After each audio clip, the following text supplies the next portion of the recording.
नमस्कार बंधुरा चले एसेছি রুমা কিচেন উইথপুর চ্যানেলে। আজকের রেসিপি মিষ্টি কুমড়ো রেসিপি। আজকে মিষ্টি কুমড়ো, আজকে তো আমাদের হোম পুজো, আর হোম পুজোতে নিরামিষ খেতে হয়, তাই কুমড়োর একটা রেসিপি বানিয়ে আপনাদের দেখাবো।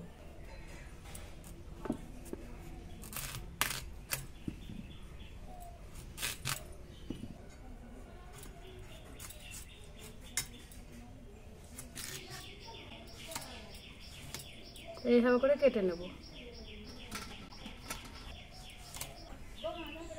অল্প তেল মশলা দিয়ে আজকে বানিয়ে দেখাবো সুন্দর একটা কুমড়ো রেসিপি। বন্ধুরা, এরকম রেসিপি আপনারা বাড়িতে ট্রাই করে দেখবেন, খুব সুন্দর রেসিপি। আর রুটি, লুচি, মুড়ি দিয়ে খেতে তো খুবই ভালো লাগে। কড়াই গরম হয়ে গেছে, দিয়ে দিচ্ছি সর্ষের তেল।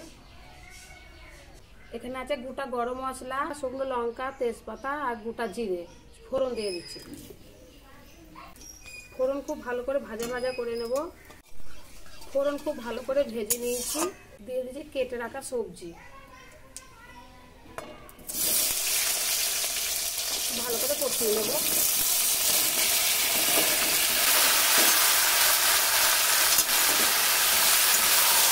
খুব সুন্দর করে কষিয়ে নেব।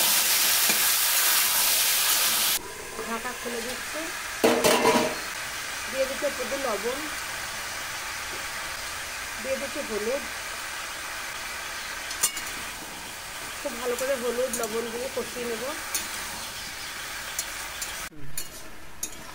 সবজি খুব ভালো করে কষিয়ে নিয়েছি। আদা কাঁচা লঙ্কা বাটা দিয়ে দিচ্ছি। এখানে ধুয়ে রাখা ছোলার ডাল দিয়ে দিচ্ছি।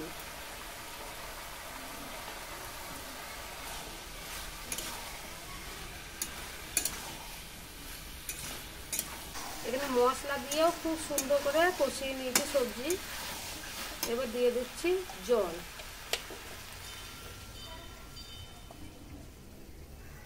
এই পরিমাণ দিলাম।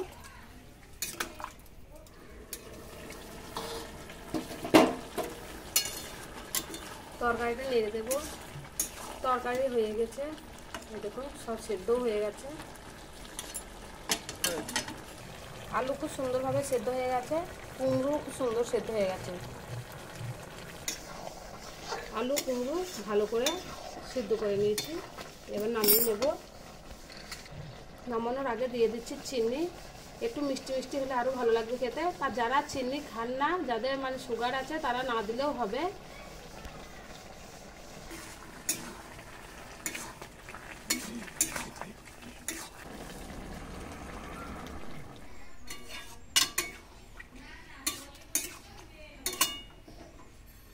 নামিয়ে নিচ্ছি।